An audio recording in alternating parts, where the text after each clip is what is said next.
Moi, c'est Steve Achipo, donc j'ai réalisé le film Le Marchand de sable.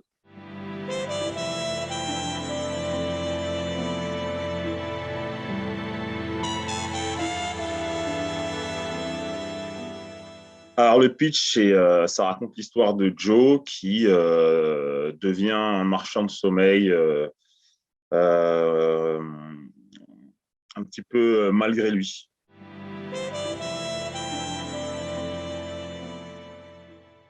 Quand j'avais 20 ans, j'étais agent immobilier et j'avais vendu un appartement à un monsieur. À un monsieur. Et moi, l'agence dans laquelle je travaillais se trouvait dans le 16e. Donc, moi, j'ai grandi à Cergy dans le 95. Et en gros, ben, il était revenu un an après justement pour me dire, bah, écoutez, ça s'est très bien passé. Est-ce que vous accepteriez de retravailler, recollaborer avec moi? Et donc, j'ai dit, OK, pas de problème, avec plaisir. Sauf que cette fois-ci, c'était pour un appartement à la location. Et, et il m'a expliqué, bon, là, c'est un petit peu délicat. L'appartement, c'est pas le mien, c'est celui de ma grand-mère. Et ma grand-mère ne veut pas voir de noir y vivre. Du coup, bon, moi, j'étais un petit peu interloqué, donc je dis rien, je fais comme si de rien n'était. Et j'en parle à mon patron. Mon patron comprend justement ma gêne et me dit, écoute, il n'y a pas de souci, si tu veux pas t'occuper de cette affaire, on la prend pas, mais bon, sache que c'est quand même de l'argent très facilement dans ta poche. Et sur le coup, bon, moi j'ai 20 ans, j'ai besoin de thunes, en galère, donc je me dis, bon, allez, je le prends. Et du coup, la première famille qui vient me visiter, enfin, je leur donne sans même regarder leur dossier en priant que ce n'était pas du noir, que c'était pas du noir. Donc, je ne me suis pas retrouvé dans une situation où j'ai justement dû enfin, participer un petit peu à ce racisme systémique, on va dire. Et, mais cette histoire, en fait, elle m'a travaillé. Elle m'a travaillé pendant plusieurs années. Et c'est vrai que j'étais dans une forme de déni, c'est-à-dire en me disant, en me trouvant un petit peu des excuses, en me disant, ouais, bon, comment dire, j'avais besoin d'argent ou ça va, je me suis pas retrouvé à mettre des noirs dans une situation désagréable. Sauf que finalement, au bout d'un moment, j'étais obligé d'accepter que j'avais participé moi aussi à ça. Et, euh, et c'était très, très gênant pour moi de me dire ça, surtout qu'à cette époque-là, je n'étais pas non plus très, on va dire, conscient politiquement, on va dire. Et, euh, et du coup, justement, bon, travaillant dans le cinéma, voilà, sur la question des représentations, tout ce genre de choses, bah, finalement, ça devenait de plus en plus compliqué pour moi de ne pas regarder cette, euh, cette situation en face. Et bah, j'ai eu envie, justement, de me dire, bon, je vais écrire un film où mon héros est dans cette situation-là. C'est mon chat qui s'amuse. Et, mais en poussant vraiment les curseurs beaucoup plus loin où on est sur des questions pas de vie et de mort. Voilà, donc c'était la base de mon projet, c'était vraiment travailler la question de la moralité et de la responsabilité.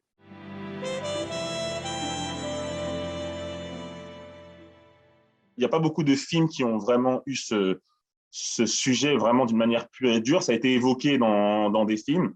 Alors, il y a eu un film de comment ça s'appelle? Inaritu, voilà. Inaritu a fait un film justement sur les marchands sur un mec qui est marchand de sommeil en Espagne, il me semble.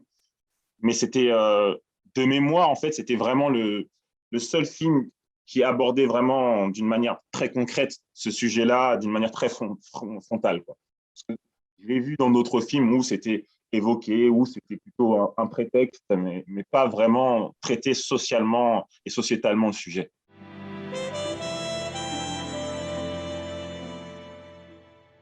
Le personnage de Joe, c'est quelqu'un à qui on demande souvent des choses. C'est-à-dire que euh, quand il y a un problème, c'est lui qu'on vient voir. D'ailleurs, c'est pour ça que la tante, quand elle arrive, c'est lui qu'elle vient voir.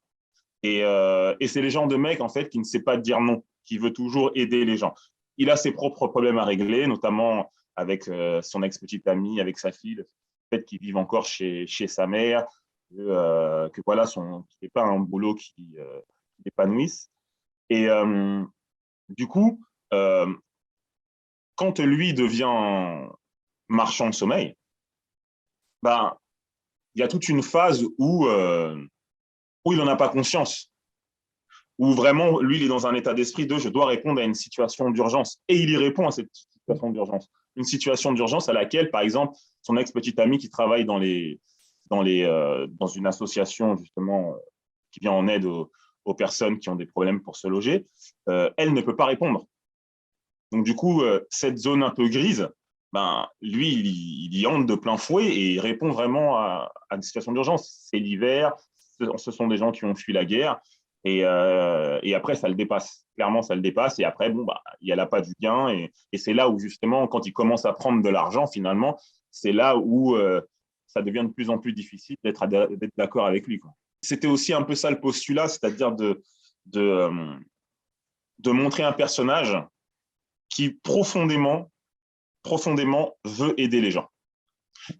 Il prend de l'argent, mais comment dire, il a vraiment cette idée profonde de vouloir les aider. Sauf que à partir du moment où on met 20 personnes dans une petite pièce, ça ne peut pas fonctionner. C'est impossible. Et bon, il va s'en rendre compte très clairement. Mais c'est vrai que lui, dans sa situation, c'est faut tous les loger. Et, euh, et surtout, il a cette réponse des personnes qui logent, qui le remercient et qui sont constamment en demande parce que finalement, euh, ces personnes-là n'ont aucune solution, à part vivre dehors et être à la merci de personnes peut-être pires. Alors, c'est peut-être le moindre mal, je ne sais pas, mais je voulais vraiment qu'on ait un personnage où on se questionne, oui, sur ce qu'il est en train de faire, mais en même temps qu'on puisse comprendre pourquoi il le fait et, euh, et avoir le contrepoint justement de cette travailleuse sociale qui, elle, pareil, est très engagée dans son travail et a vraiment envie de le faire et y met du cœur et cherche même parfois à dépasser un peu les règles pour pouvoir justement venir en aide à des personnes et qu'on voit toute son impuissance.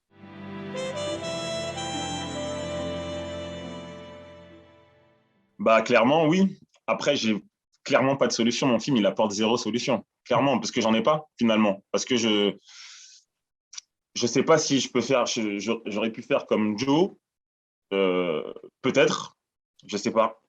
Euh, je sais pas si dans la situation d'horreur, j'aurais agi de la même manière ou pas. Je sais pas, j'ai vraiment pas de solution, mais j'avais envie juste de témoigner.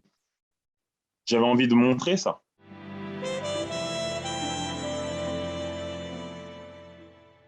Je voulais trois choses. Euh, la première, déjà, c'était de ramener aussi cette histoire un peu à moi, parce que je suis d'origine ivoirienne. Et, euh, et je voulais raconter une famille ivoirienne, voilà, comme je l'ai vécu, comme j'ai pu la vivre chez des amis. Et quand je dis une famille ivoirienne, finalement, elle pourrait très bien être juste subsaharienne et ça fonctionnerait, ou même antillaise, ça fonctionnerait. Euh, donc, il y avait une envie de représentation. Euh, Ensuite, oui, je voulais parler aussi clairement de la France-Afrique, en tout cas l'évoquer, et parce que de, ces personnes qui ont fui, notamment le personnage de Fanta, la jeune réfugiée qui s'est fait agresser pendant sa traversée, c'est une histoire vraie. Et j'ai dû quand même pas mal l'édulcorer pour rendre le film, enfin, pour pas trop appuyer voilà, sur la souffrance humaine, mais ce sont des histoires vraies. Et j'avais une troisième chose, je ne sais plus c'est quoi. Mais Troisième voilà, round. en tout cas oui, j'avais vraiment une volonté de l'ancrer dans une réalité sociale et politique en France, française.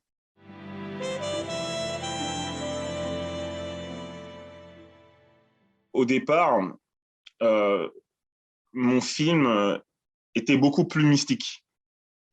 Mon film était beaucoup plus mystique.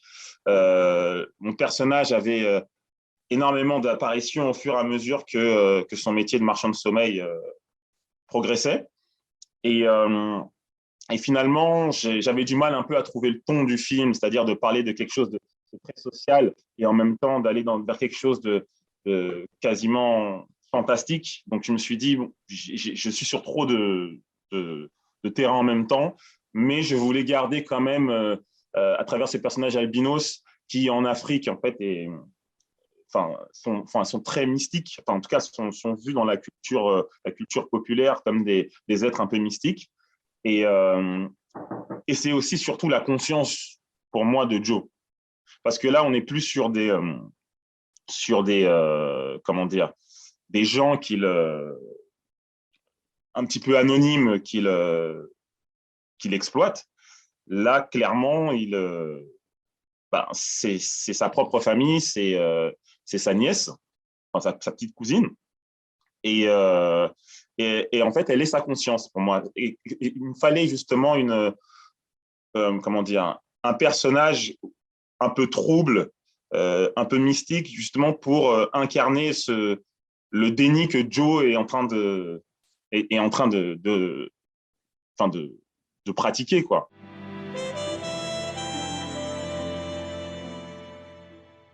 J'ai pas mal travaillé déjà avec déjà, enfin, pour tout le côté un peu social, bon, avec des assistantes sociales, voilà, des associations, euh, avec des politiques aussi, avec des politiques qui, justement, ont travaillé sur des villes très sinistrées comme Aubervilliers, euh, où justement, j'ai eu pas mal de témoignages du point de vue des politiques de lutte contre les marchands de sommeil, de personnes justement qui ont suivi des dossiers de marchands de sommeil au moment où justement on les arrête, enfin, en tout cas on les incrimine et jusqu'au moment où ils sont jugés. Aussi sur les différents types de marchands de sommeil, parce qu'il y a des marchands de sommeil voilà, qui font ça d'une manière un peu mafieuse, comme le personnage de Benoît Magimel. Mais il y a aussi beaucoup de marchands de sommeil qui sont simplement de simples personnes qui exploitent enfin, j'ai presque envie de dire leurs voisins, parce qu'eux aussi ont besoin d'arrondir leur fin de mois. Donc, il y avait plusieurs typologies de marchands de sommeil. Euh, donc oui, Benoît Magimel, il incarne vraiment l'idée un petit peu de ce qu'on peut se faire d'un marchand de sommeil organisé.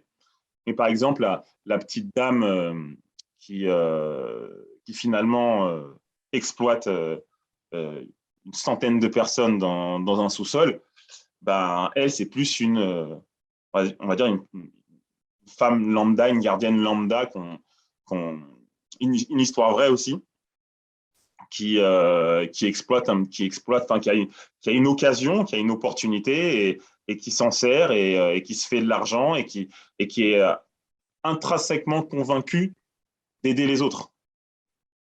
Et ça, c'est quelque chose, autant le personnage de Benoît Magimel est très cynique, autant par exemple, le personnage de cette dame ne l'est pas, comme Joe ne l'est pas. Et je pense que, enfin, moi, c'est comme ça que je me le raconte, mais que Joe, c'est la phase, on va dire, de départ d'un marchand de sommeil qui fait ça un petit peu par opportunisme et sans cynisme, et qui finalement, après, franchit un peu les étapes et finit comme le personnage de Benoît Magimel. Après, pour la, pour le jeu d'acteur, le travail avec le travail de la création du personnage, ça s'est fait vachement avec Benoît, qui lui aussi avait expérimenté un petit peu ce genre de personnage.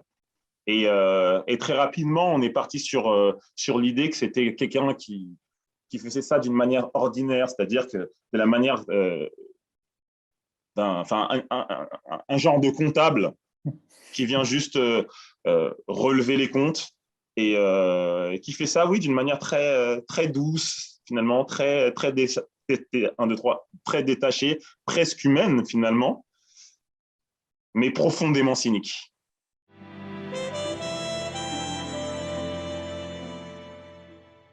J'avais en tête Maria Magay, donc qui joue la sœur de Joe. Donc c'est la première que j'ai castée sur le film. Ensuite, c'était la fille de Joe et d'Aurore. Et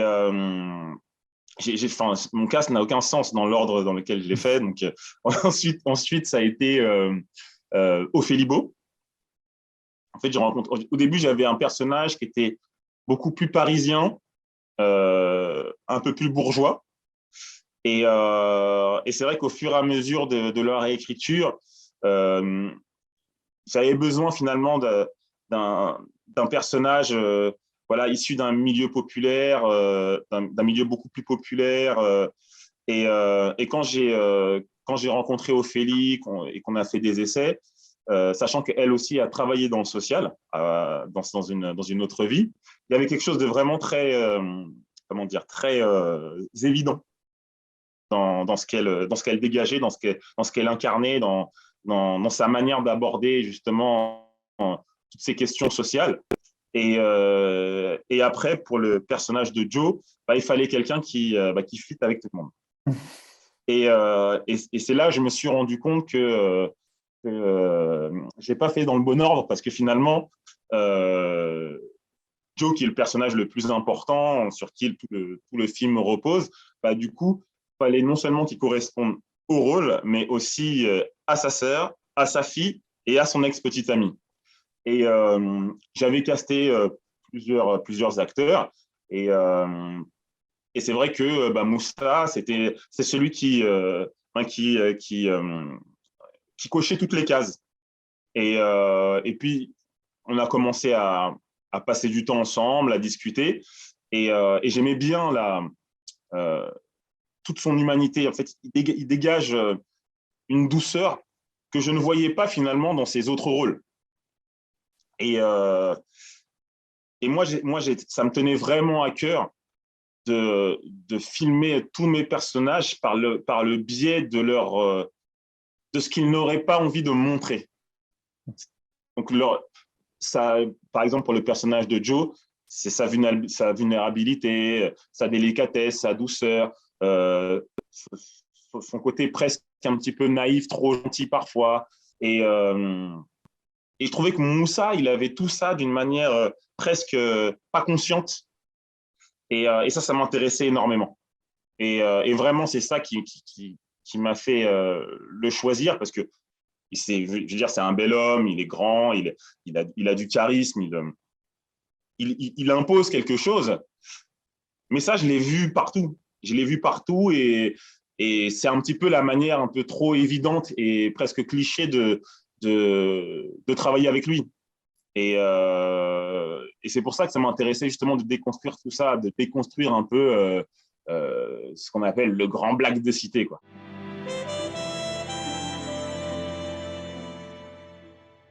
Clairement, ouais. Clairement, alors, on va dire que c'est plus. Je suis pas sûr que en étant totalement sincère, qu'en faisant mon film, je me suis dit, je veux défendre cette idée du mal logement, parce que je suis pas sûr qu'un film puisse défendre cette idée. Je pense qu'on est tous à peu près d'accord, les marchands de sommeil, pour se dire que personne ne mérite de vivre dans la rue dans des conditions extrêmes. Mais j'avais aussi envie de parler de choses un peu plus diffuses, notamment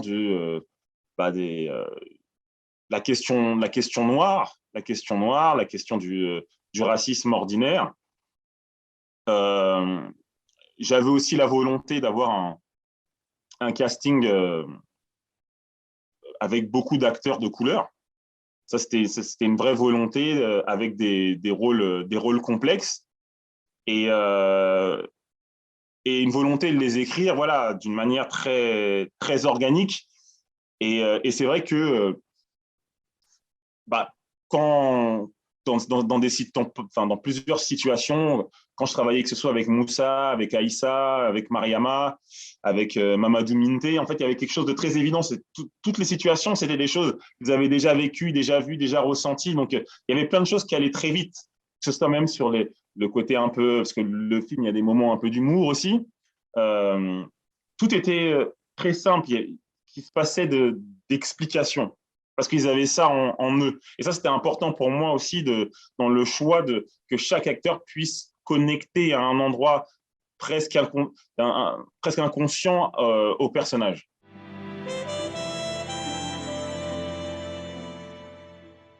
Je suis vraiment très, très content parce que c'est de se dire que je vais pouvoir enfin montrer mon film. J'ai travaillé pendant 8 ans dessus. Donc voilà, il y a vraiment quelque chose de sentiment de me dire que je vais enfin pouvoir le libérer et m'en libérer aussi, que le film ne m'appartienne plus, qu'il appartienne à tout le monde. Et c'est une immense joie, parce que le festival d'Angoulême, en France, c'est quelque chose quand même. Donc, c'est, non, non, c'était vraiment une profonde, profonde joie.